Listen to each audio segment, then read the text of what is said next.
What's up, people, and welcome to the Scotty Russell You Got This podcast. Today, we have the legendary Big Stu Mackay. Now, some of you know him as Stu Mackay, some of you know him as Big Stu, Stewie, Big Perm, Big Percy, Permatron, Perseatron, the nine-toed Tinkerbell. He goes by many, many names, and I have to say, he is looking spectacular today with the glasses on and the back-combed afro. Welcome, Stewie. Hello, how are you today? I have to. This is my big studio during work look, Yep. so I'm afraid it's just a wee bit different from the traditional Atlanta Hawks tracky top and my Trey Young tracky bottoms, which I know you love. Oh yeah, So so I will find a picture of them. So Stu has three young tracky bottoms that are shell suit tracky bottoms from the 80s slash early 90s, and I believe you got them in a discount store. obviously, Obviously, I mean, I will give you credit. Being almost 7 foot, you must find it hard to get clothes that actually fit you, especially with somebody that's got no arse as well. well, to be fair, the actual having no arse is more of a problem than anything. So. So, because you can get away with certain things, but having to wear braces when you put a pair of shorts on is the limit. You know what I mean? So, okay, There it's you go, like Big Stu, aka the 7 foot Russ Abbott. I like I told you, if I had an arse, I'd be in the NBA. So it's one of the ones. So So obviously Stu is taking time out of his busy work schedule to come on today and his busy packing schedule because he's off to Greece for how long? a month. I'm away for a month, You're so I away for get that. to. I'm away for a month. I've been very fortunate. My work has been very accommodating, so I am taking some bits and pieces with me. But yeah, no, it's looking good. I'm looking forward to going to melt. It's like 40 degrees, 32 degrees at night time. I'll be hugging the air conditioner, being ginger and sweaty as its downfall. So. Well, it obviously worked because it got you a wife out in Greece, so that's obviously what they like. Ginger sweaty folk, aye. 7 foot Fantastic. ginger sweaty Scottish guys. I mean, it's a ultimate turn on. Can I say I'm a natural athlete, is he? So, All so right, well, let's get into it. So, what I will do is ask the guests to just tell me a little bit where you came from, what you done growing up, and how you get into basketball and your basketball journey to date. oh, It could be as detailed or as non-detailed as you want, but let people into who is Big Stewie and how he got to where he is right now. it's probably a path travelled by a few folk, to be honest with you. As a kid, grew up in Paisley, grew up in Paisley. So I got through, never really knew much about basketball until I got to high school at Castlehead, and I was really fortunate there was a teacher there, Ronnie Miller, bless him. I was walking down the corridor and it was like an almost you boy. I think I was 6 foot or something when I went into first year. Getting comments like "you're bigger than my dad." And obviously the natural thing for me to say is if you knew who your dad was, that might be true. So, however, Especially being Paisley. Paisley being Paisley, so it's one of the ones. But I just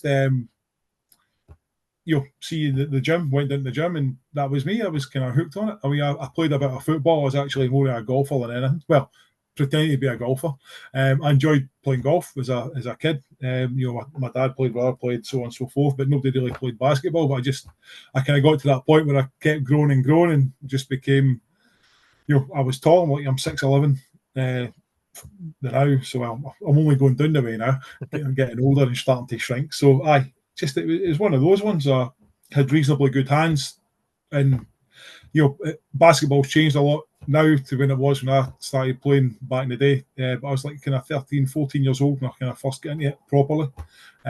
Played at Paisley Basketball Club, played for Castlehead. I remember going to my kind of first Scotland trial, I think I was probably about 16, and got cut just straight off the bat. Cut, no, not any good. You're useless kind of thing. It was just it was what it was. But I persevered, continued to play, and got better and got better. And ended up making the next kind of Scotland team over, and it was a trip to Dublin. And I remember almost beating England, which at the time was, it was a really good team. Andy Betts, who's played kind of all over Europe, NBA kind of guy. I drafted into the NBA, but played Ike and Bologna and all these kind of EuroLeague teams.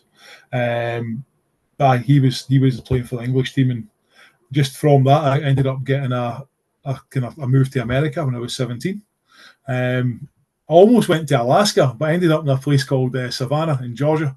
I almost was in Alaska. There was a touring team that came to Paisley from Washington State, and the guy who'd seen me, he's like, like again, I was like 6'8", 6'9" at the time, 16-year-old. And the kind of coach was like, talking away to us. He's like, oh, you got a chance to go to Alaska and we'll do this, we'll do that, do the next thing. And I kind of found out it was kind of dark 3 months of the year, and it just wasn't first away. So I ended up in a place in Savannah, in Georgia, which was awesome. I had a great time. Too much of a good time, probably.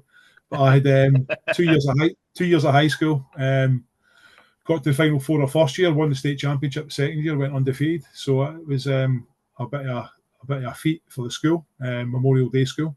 But yeah, I've got my team photograph in the Georgia Sports Hall of Fame. So it's quite. If you're ever in Macon in Georgia, there's a Sports Hall of Fame. There's a picture. I was number 40, 44 or something at the time.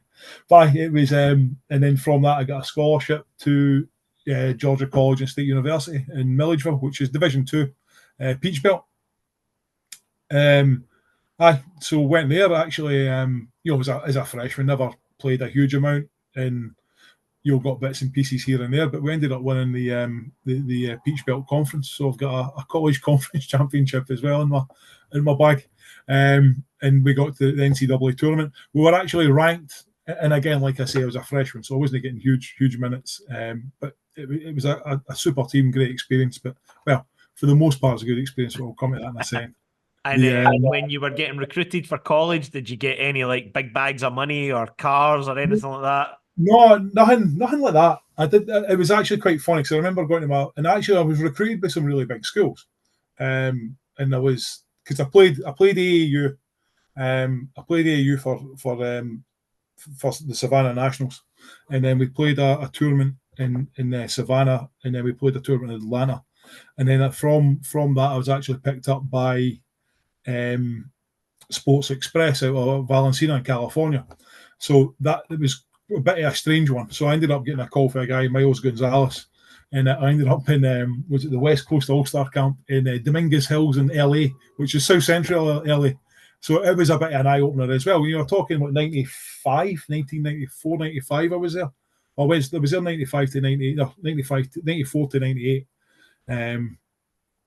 And I went to Dominguez Hills and for the West Coast All-Star Camp. And then from that, we went to Las Vegas to play in the Adidas Big Time. And then it was at the Puma All-In tournament. So it was a bit of it was interesting. It was an eye-opener. Like, it was brilliant. I mean, the level of basketball was tremendous. I mean, it was AAU.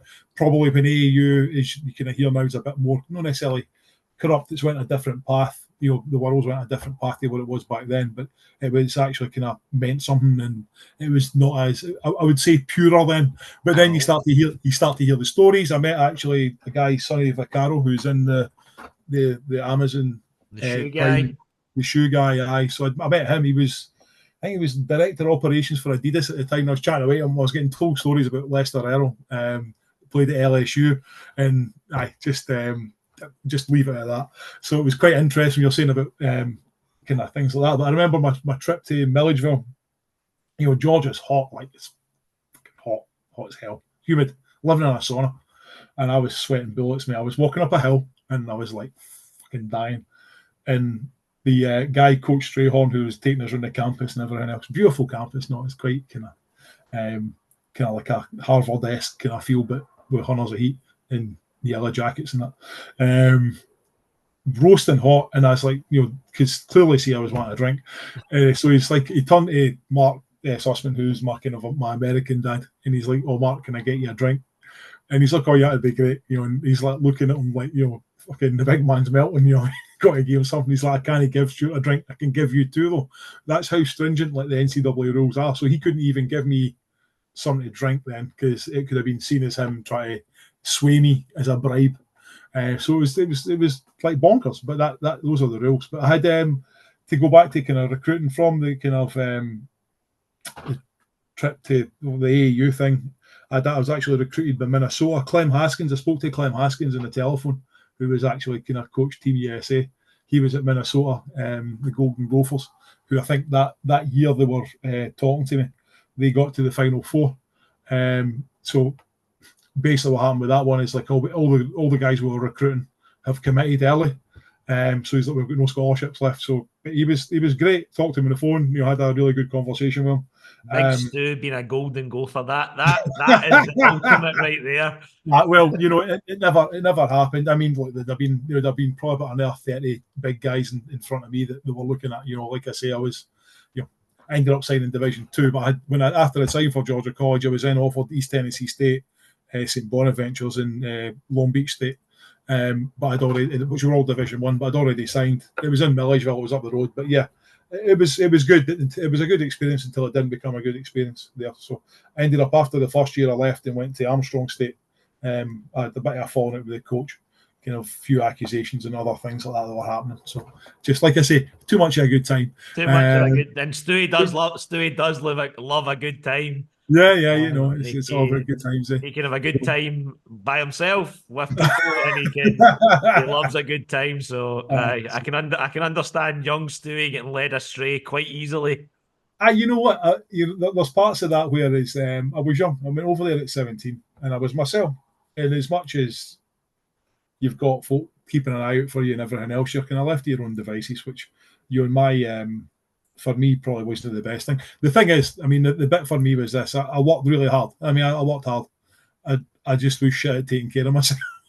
So it's like, all the work when I was doing practice at 6 in the morning, I was in the gym, I was lifting, I was running sprints and this, that, and next thing, and working on my game and everything else. When I was, Friday, Saturday night, everything that I had done that week was basically unravelled, and it took me a while to kind of appreciate that you can't just it's not necessarily what you're doing on the court, it's what you're doing off the court as well, which is a big impact.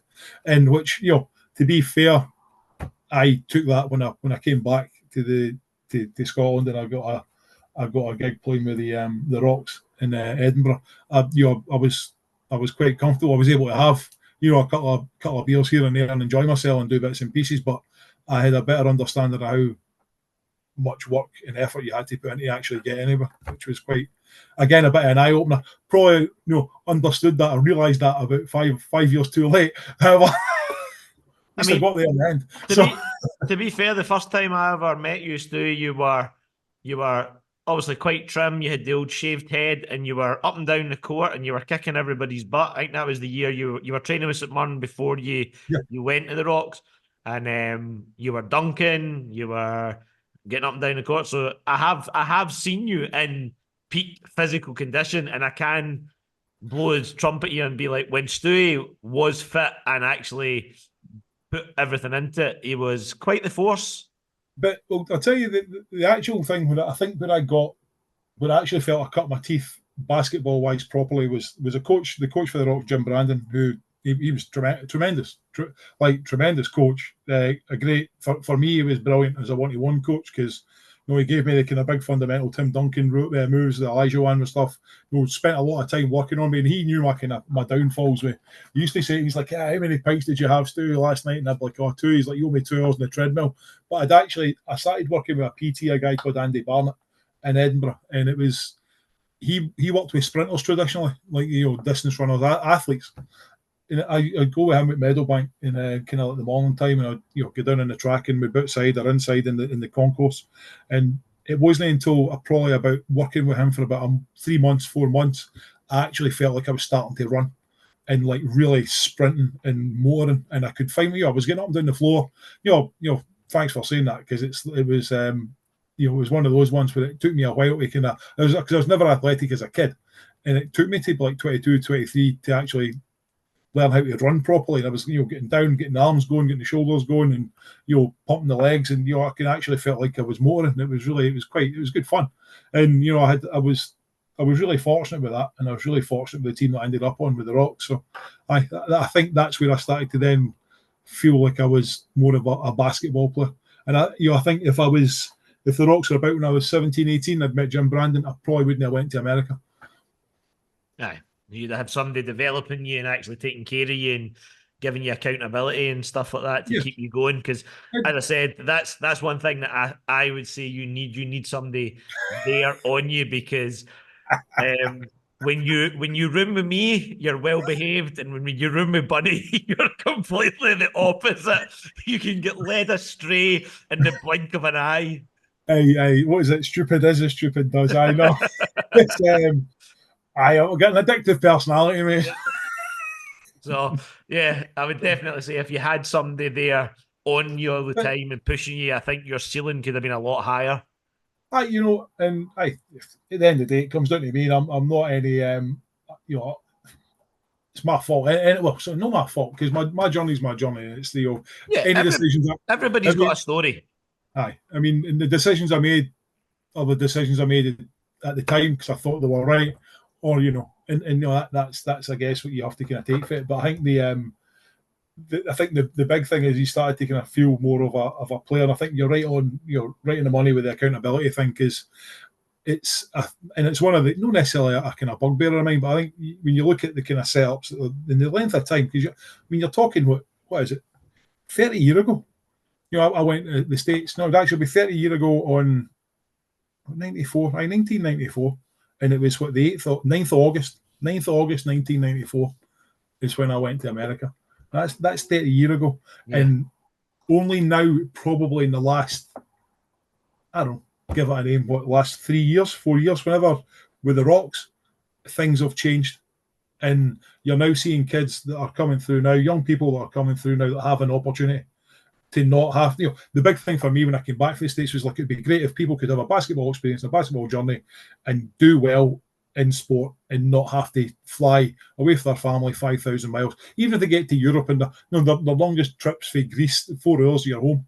If something happened that I had to get back from Savannah, I mean, I was for Savannah to Atlanta or up to New York, then there across, it was a day and a half, 2 days traveling to do that. But I think what I'm getting at is that there's now kind of an opportunity for people to have that experience without having to up sticks and bounce across the world. Don't get me wrong, it's good fun, and the level of basketball's great and it's better and it's where it needs to be. But from an individual perspective, I reckon if I had somebody like Sir Jim Brandon on my case when I was 17, 18, I could have been a lot better. And again, having somebody hold me account like Andy did, you would have been, and I would have been in a better position as a player.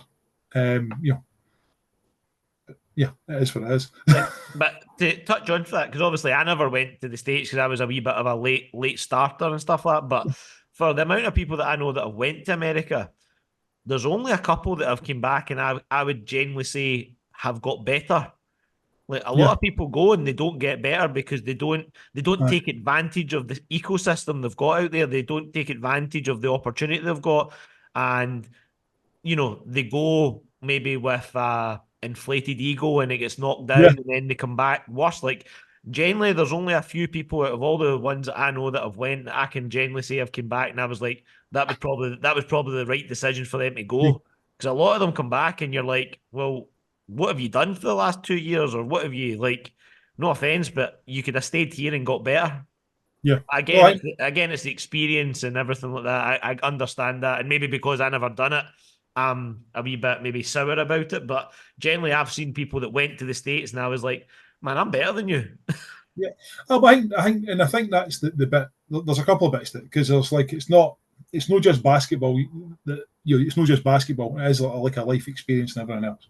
So there is that, but then I think the other part to it is basketball for me is one of these sports that's great because you don't have to be that guy. You don't have to be the man. You can rebound and bring more benefit to your team. You can play defense and be a huge benefit to your team. You can bring the ball. You might even take a shot, just be a safe pair of hands, bring the ball up the flare. So there's role players within that, and I think when you see people that go to the States, unless they're going to be that impact player, you might not see the benefit they have. If they're likes of me, I was a good role player. I like to think I was a good role player. You know what I mean? I could do my job and I could do it reasonably well. I could get up and down the floor. I could play decent defense. I could be a big body. I wasn't afraid to get hit, and I wasn't afraid to hit somebody and play tough defense or whatever the case was. So I mean that was kind of like my USP, for wanting a better term. I wasn't the guy you'd throw the body in the clutch and expect me to do X, Y, and Z. Some teams I was, but it's when you're playing at a kind of higher level, you have to be.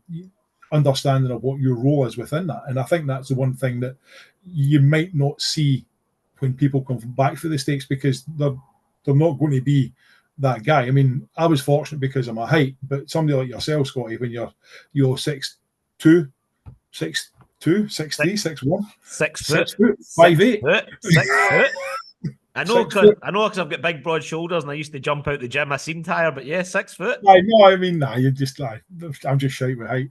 Uh, yeah, no, but I mean, it's that whole kind of thing. Like, and this is like, there's hunnels of use, there's limited knees, Yeah, 100%.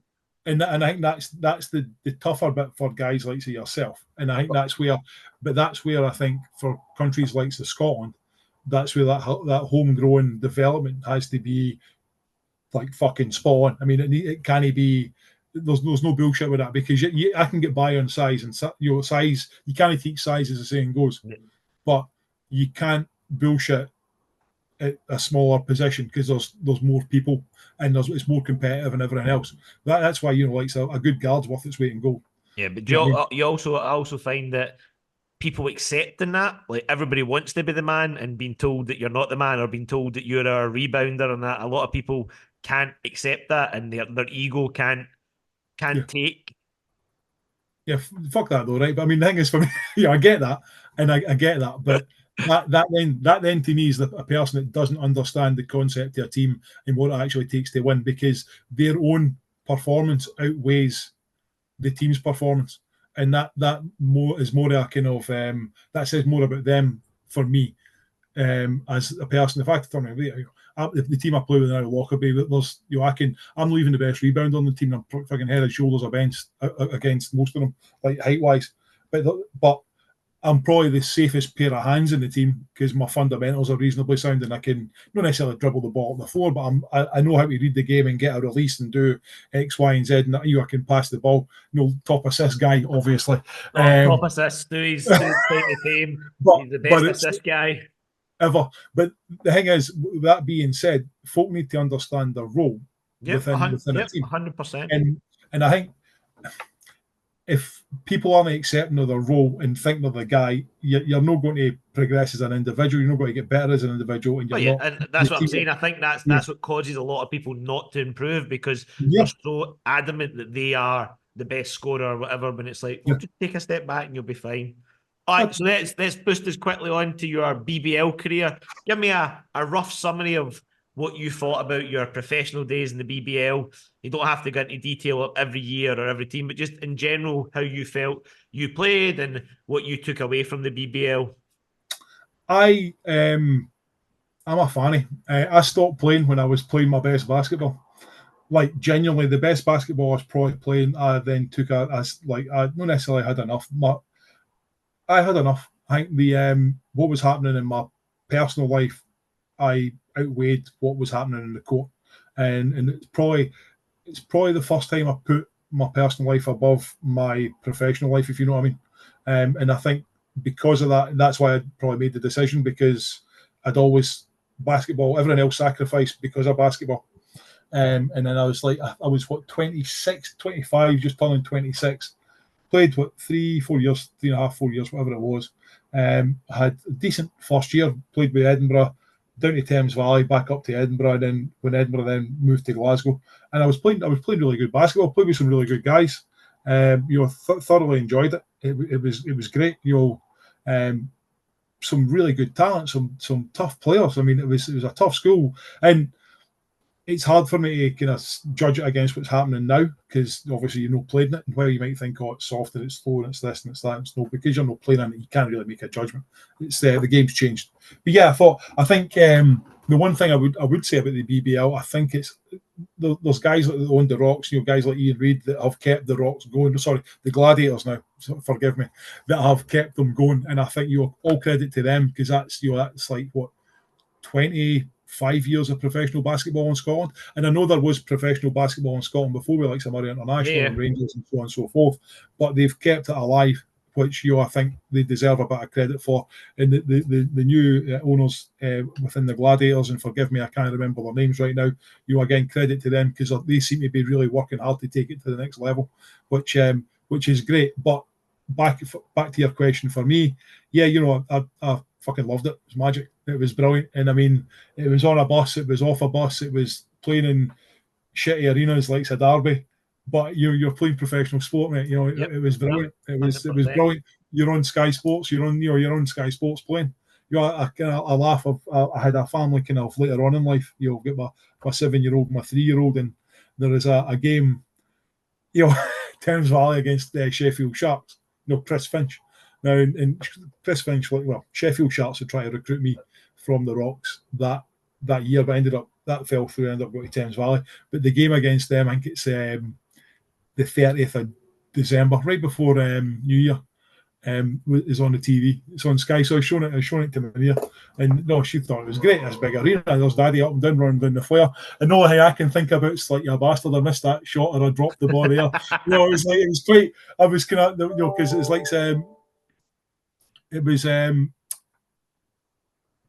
John McCall, who I played with at Edinburgh and I played with at Thames Valley. I think I'd done a pick and roll with him, and I'd slipped my guy, and I was fucking all happy. I was getting to the basket, and the ball came, beautiful pass, and old fucking Fanny Buzz dropped the ball. Did, so it was good.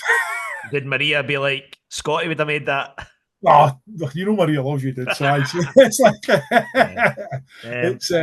so just to go back on, obviously when you left the Rocks as well, and not going into too much detail, and I know you're saying like Ian Reid and stuff like that kept them going. They did keep them going, but they also, and I think this needs to be said, they also mismanaged players and didn't treat all the players equally, and certain people should have got a little bit more. Like, I'm not saying you should have been treated like a king or anything like that, but you were doing a lot for them. You were giving a lot. You were traveling from Edinburgh every day, and that wasn't appreciated. And I think people don't see that. They only see the basketball, like if you're not getting a lot of minutes or you're not getting that. But what they need to understand is, for where they are now, it was guys like you, a wee bit like me, Bunny, stuff like that paved the way by doing community stuff and building them. And I don't think you get because I obviously was a training player when you moved to Glasgow and trained with you.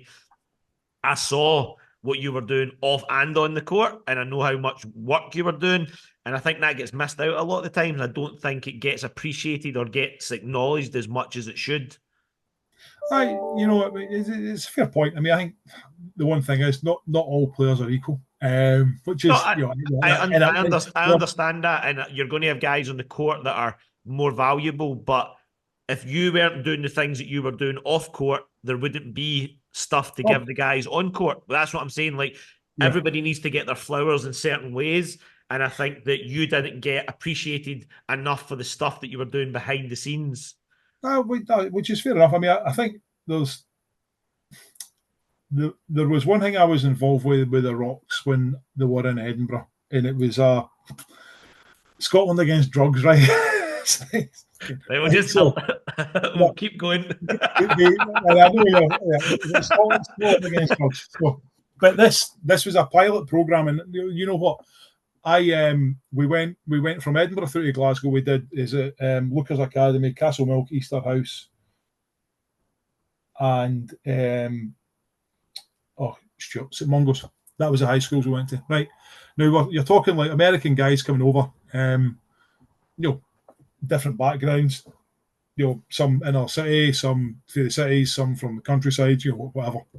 For all across America. I'll obviously not forget Canada as well, right? So we went down, and I think this is probably the thing for me that then made me realise how powerful sport and basketball sport, however you want to say it, can be. We went to the schools, and it was basically have a conversation around making choices and what actually happens, consequences from your decisions and all this kind of stuff, right? And we use basketball as the vehicle to kind of tell the story kind of thing. About the coach was talking about, Jim Brandon was talking about everyone's got a talent, and it might be talking to people, it might be listening, it might be brushing hair, it might be playing sports, it might be, and it was that whole kind of thing of like, regardless of what you think you have or you haven't got, you've got a talent. And then we went on to like, this is Stuart, he's from just up the road in Paisley, so he did this and this, and if this guy can do it, you guys can do. You're your own kind of glass ceiling kind of thing. It's up to you how far you go and how hard you want to work, and you get that kind of whole idea. And then we started talking about, what can sport do? What if you're going in a car and you knew the driver was drinking, would you get in the car? And they're like, oh no, you wouldn't do that because it's dangerous, right? Okay, that's fine. Would you go on a plane? Or if you go on a plane, if you knew the pilot was doing all that kind of stuff. So right, so if you know it's not right and you shouldn't be doing certain things, why do people turn around and make decisions they make where they go out drinking in the streets all day, X, Y, and Z? You're talking to a group of what was it, second, third, fourth years, whatever it was, can't you mind? So we're having that kind of open conversation with them, and it was all about their experience. The kids started to tell us stories, and it's heartbreaking. See the stuff that folk are going through and everything else. It's actually heartening on the top. But I can't see my dad until the scratches in his arms go away. And you're kind of sitting there like, this wee girl just telling you. And I turn around, there's a guy Mike News, like 6'8" guy from Chicago.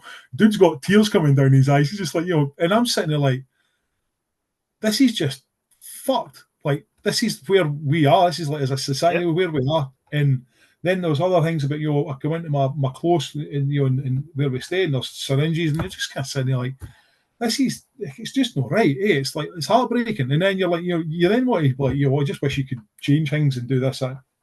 And it was, we then got down to playing basketball with them, right? And then you kind of have all that kind of unhappiness and everything else, and then you see them running about and as if the weight of the world's been taken off their shoulders, and they're not thinking about that. Yep. That's their kind of, it was, for that day, it was their escape. They got to speak to guys that were different from different parts of the world.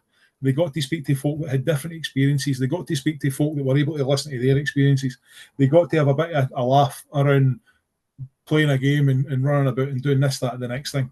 And, it was good fun. The one thing that really got me, though, and it was quite, I'll tell the story. Like I say, it's 30 years ago, or no, 30 years ago, 25 years ago, and I still remember it. And one of the teachers I had says to him was like, "How come they've got their football tops? Why are they on inside out? Oh, it's to stop them from kissing their badge to wind their pals up." He said, "Well, I know it's a Rangers top, we know it's a Celtic top, we know it's a Spanish top, whatever it is, but it stops them from doing that." And he turns around and he says, "Well, it's really good. It's good to see the kids getting a taste of something different, and it's a nice program." He goes, "But it's pointless." And I'm sitting there like, how can this be pointless?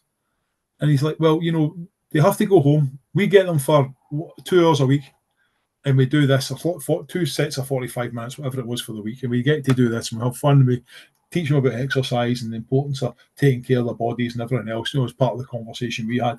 And he said, but then they have to go back to their peer groups, their parents or their guardians or whoever it is, and then all the work that we've done just gets broken all the way back down again. And that's one of the things for me that, as you say, about all the work we've done for basketball, and I'm thankful for having that experience, because it then really made me think about what you can use basketball for and actually how it matters. So when you're saying about the recognition that people get, I'm totally off fucking piste here, but the recognition we get for the work that we do, setting up coaching sessions and setting up training for the guys and getting the guys to come in and talk to the kids. For me, that wasn't really, that was part of my job, and I took it for part of my job. Also took it as being kind of part of my responsibility as an athlete, so that I could then not necessarily tell a message or try to save folk or whatever, but just that whole bit, it's an opportunity for them to kind of get out of their day to day and do something a bit different. And I think that was the one thing that I tried to do as good as I could. I mean, I failed at it a few times. I mean, I've a couple of, not necessarily horror stories, but a couple of times when I didn't do as well as I should have done, and I didn't handle situations as well as I should have done. But that again, that's just part and parcel of it. But I think that's where you when you're having a kind of a coaching opportunity, or when you're in a position of, like, I'm an athlete, a role model. Some people don't like to be called a role model. It didn't ask to be that kind of thing, but whether you like it or not, you're in this position of you're in a privileged position, because you're able to do something that other people can only dream of. And if you're able to kind of give them the opportunity, spend a bit of time with you and run up and down with you, and you're able to teach them a wee bit, whether it's how to bounce a ball or just give them opportunity to do something that may lead to something else, to lead to something else, to lead to someone else. It's a good job well done. So yeah, you're right. We don't get the recognition we should get off the court, because there are pieces to that weren't done right by the Rocks.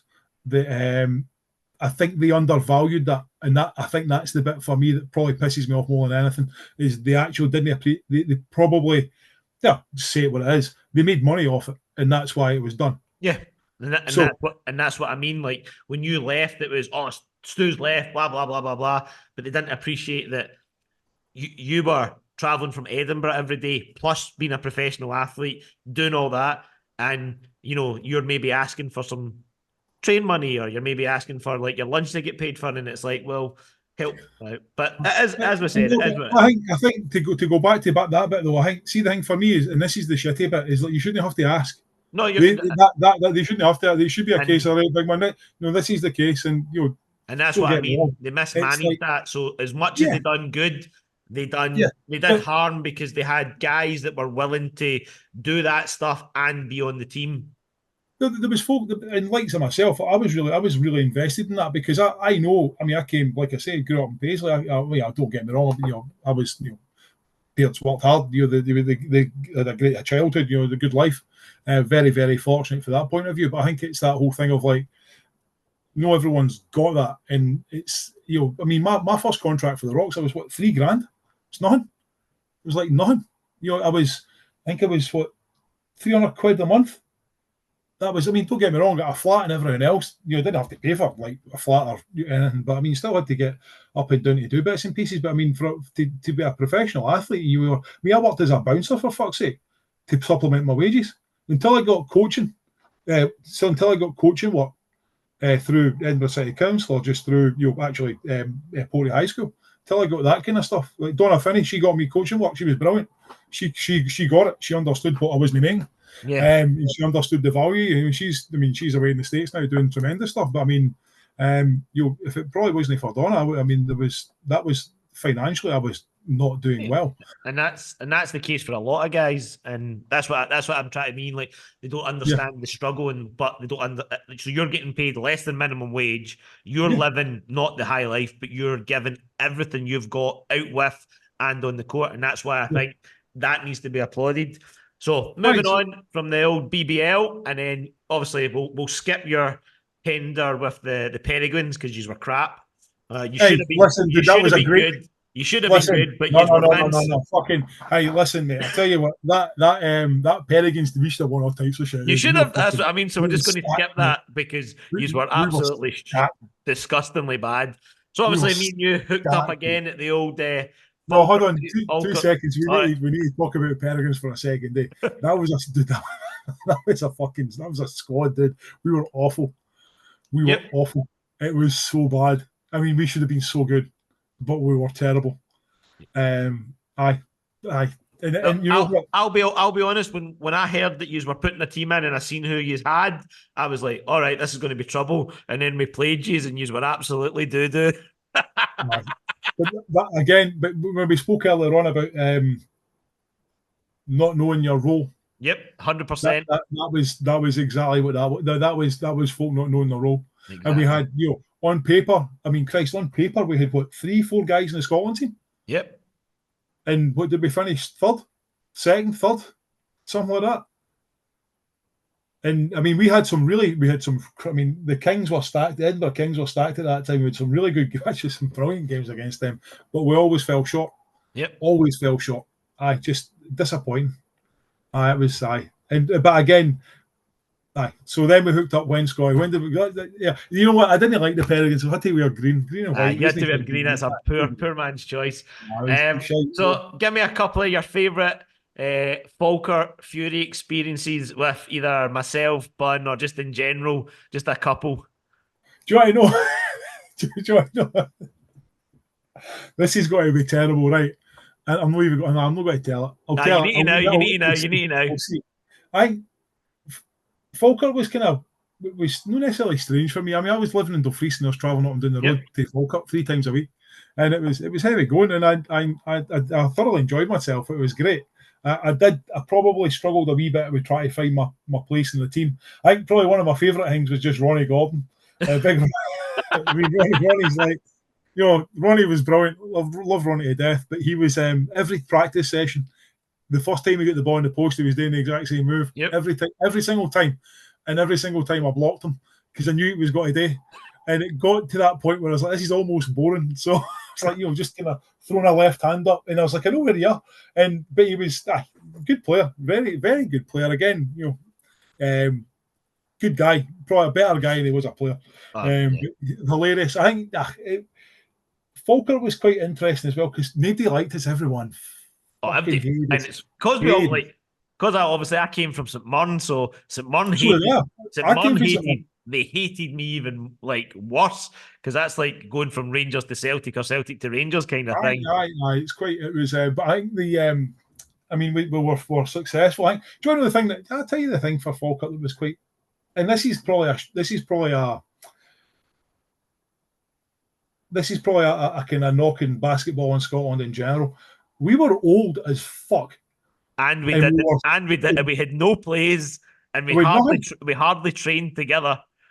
All in. That was, we went up and down to practice and everything else, but like to get the whole team together was every now and then. But we were, because I was what 32, 30, in fact, probably 34. You were older because I was 30. Aye, so I'd have been 35. Yeah.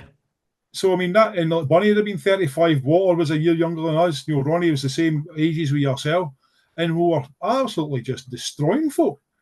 I think that's the bit for me as well. It's almost like basketball stood still, and nobody got better, and we just seemed to be old and like canny and savvy, and like folk did everything they could to just unnerve us and try and beat us, and they were just not any good at it. We were winning games by 40 and 50 points in the regular. Nah. But again, that goes back to what you said at the start. Everybody in that team knew their role, and they played their role to MVP level. We were a team. We were a proper team, and we could count on folk to do this. And if you were having a bit of a night, all right, I'll pick up the slack for you here, or I can do this for you. And then I'll constantly was trying to, just be the guy that was able to try and do your job as best you could. And as it went on, my minutes decreased. And there was, I think probably there was one, I think we won the Scottish Cup one year. I think I got in for like 35, 40 seconds. It was like nothing, a minute, something like that. Token gesture at the end of it. And I think after that, that was me done. But I think it was just but we were a good team. We were a really good team, and it was a good group of guys. But I think we had some proper battles, and I think anytime the one when we beat was at Edinburgh, we beat in Porty to win the league. Aye, and we were down. That was fucking tidy. That was fun, and I remember playing that. And I think we did some daft things as well as a team. I think Big Kieran came to play a couple, and everyone didn't know what to do. Aye, didn't have a clue how to play him or anything like that. That was JB's fault. JB should have said starting five. Kieran's just here. He'll come off the bench, and that'd have been better for me. That's what he should have done. However, it is what it is. It's past now. But I think the one that I think was kind of funny, and this isn't. I love Falkirk to death, and I had a great time there, and I loved it. It was brilliant. But see, when we played the Knights, and fucking Diver hit a three. Can I just state I was not there for that game? I did not play in it. Okay. I was awaiting foot surgery, and I looked at the schedule and I thought, what game can I miss that's going to give me a chance to rest? I'll miss the Knights game. The one game I missed, they get beat on the buzzer. And I remember, and I actually, there was a wee bit of me inside of me that was quite not necessarily happy it happened, but I was happy Diver hit the shot. Yeah, I was happy for my shout out to Mark Duncan, who's just completely went off the face of the earth and doesn't speak to us anymore. But for a while, Diver was a lad. He was great. I shared a room with him in Australia for the Commonwealth. But Diver, my room dog, he was the original room dog guy. So I just Diver was. I shout out to Mark Duncan, good guy. Right, moving on to your other room dog, Keith Bunyan, the enigma that he is. If you had to describe, he's never going to see this because he doesn't do social media, so we can say whatever the fuck we want about Big Robocop when he hits the dance floor. But if you had to describe Bunny in 3 words, how would you describe him? Hey, listen, he's solid. Bun's great, dude. He's passionate. He's probably arrogant as fuck. He thinks he's amazing. Everything. You know what? He's a good friend. He's a good guy. Like Bunny's brilliant, and you know what? Um, there's some folk who've got a different opinion of the guy, and fuck those guys. Bunny's awesome. He's a good dude. I think he's he's a basketball guy. There's no he's a true basketball guy. You know what I mean? The stuff he's done for Falkirk, stuff he done with the Rocks, but even after his career, and he's still got a career in my opinion. He's been through all types of madness personally. Illness and everything else, but that's he's come out the other end of that remarkably well. I mean, he's almost a medical marvel. But you can't tell him that. You can't tell no, him that. No. The one thing, and I'll say about Bun is if you're in his circle, he's got your back 100%, and he's loyal. Yeah. But he does openly admit it. You're either with him or you're against him, and if you're against him, then I think to a certain extent, I fall into that category. I'm sure there's plenty of people that think I'm a wee dick and hate me, but it is what it is. It is what it is. I think Bunny's he's a good dude. Like he's a very good dude. I fucking love the guy to death. He's brilliant. But we've had that most recently. He screwed me. I mean, he screwed me in that Andorra trip with Scotland was funny. Even like just wee daft things that he's done.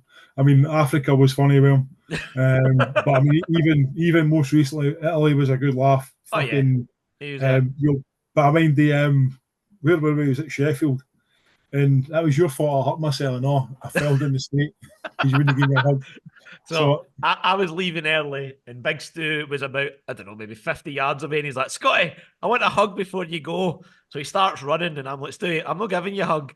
And he takes 4 or 5 steps, and his legs just give way, and he starts going down. So with every step closer, he's getting closer to the ground, and then he fucking just face plants off the ground and scuds along it. Bro, I had a hip pointer, dude. I could hardly move the next day. And then was that the same night you spewed in the shower? Yeah, I destroyed what the fuck was it? A Premier Inn? I destroyed it. Why be sick in the toilet when the shower's right there? Just like. And if I remember correctly, the Premier Inn, the door opened the wrong way in the shower, so it was more awkward to get in the shower than it was just to spew in the toilet. You've met me before, eh? If there's a difficult way to do something, I'll find it. So but yeah, it's that was Bunny's fault. That whole escapade, and your fault for making me fall. My fault. All right, so just to kind of wrap it up today. So, what was your first or earliest impression of me? Can you remember? Just a wee dick. No, you know what? I mind you. It was at Linwood Sports Centre. I love playing at Linwood Sports Centre. Yeah. We broke the rim at Linwood Sports. I threw you an alley-oop and you dunked it. Missed the dunk, but snapped the rim. Snapped the rim. Probably sums up my career. And you done. To be fair, you done it in the first 3 minutes of practice, so that was us. We couldn't play 5-on-5 anymore. Brilliant. Well, half-court basketball these days, big guy. That's what it is. No, you know what, dude? I remember you. I remember you actually. You tried really hard. You were really focused. There's the one because I remember doing a drill with you, and we're doing like a dribbling drill, cross court. Something mad like zigzags or some kind of silly shit. Then we're doing kind of 1-on-1 against each other. But you were dead focused. I remember you being really focused and trying to get it right. And it was almost like the pursuit of perfection was getting in the way of progress, kind of thing. But fair play, you credit to you, dude. You persevered and you kept going, and it was good. I mind you were kind of abnormally athletic for such a kind of wee kind of. Because you weren't always a wee kind of fat bowling ball kind of guy. I wasn't always fat. No, you were quite a wee skinny. I mind you, these stupid streaks in your hair for a bit and all. Nah. That was a bit strange. But no, you like, listen, dude. I mind probably more when we get into the Scotland stuff. You really started to come through, and you were quite explosive, quite aggressive, which I really liked. I really liked that about you. Probably your downfall's your chat to the refs. But you've got, listen, you've got remarkably better as you've got older. But it was good. How do I say it nicely? You're like a fine wine, Scotty. You've got better. Actually, you know what? You've kept playing, which is brilliant. I think that's the bit. That's the bit. You just kept going, and first impression was a good one. To be fair, like I say, you were a trier. You tried really hard and you were focused. So Aye. If that's my first impression, that's my That is first a good one. impression. And unfortunately, Stewie kept his first impression because Stewie said that I can't shoot. Well, you And can't shoot. and then I've proved him wrong on many occasions now, but he still is adamant that I Yes, can't shoot. can't shoot. Can't shoot. You can't shoot. You can't shoot. I watched you. I watched you in Italy. You were terrible. I was awesome in Italy. Awesome. Ah, yeah. Oh, you're. To be fair, you were playing with like a fractured tibia and some kind of brain hemorrhage or something. I don't know whatever injuries you made up. It's how was Did you ever get your Chinese buffet when you were in Italy? Nah, sadly Nah, not. Sadly nah. not. Nah, Did you get one when you were back here? No. nah. I'm on a diet now. Are you?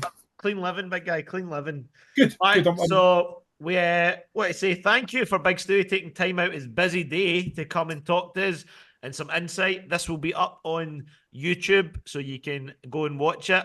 And as always, what we say to the guests is thank you, and remember, you got this. Come on.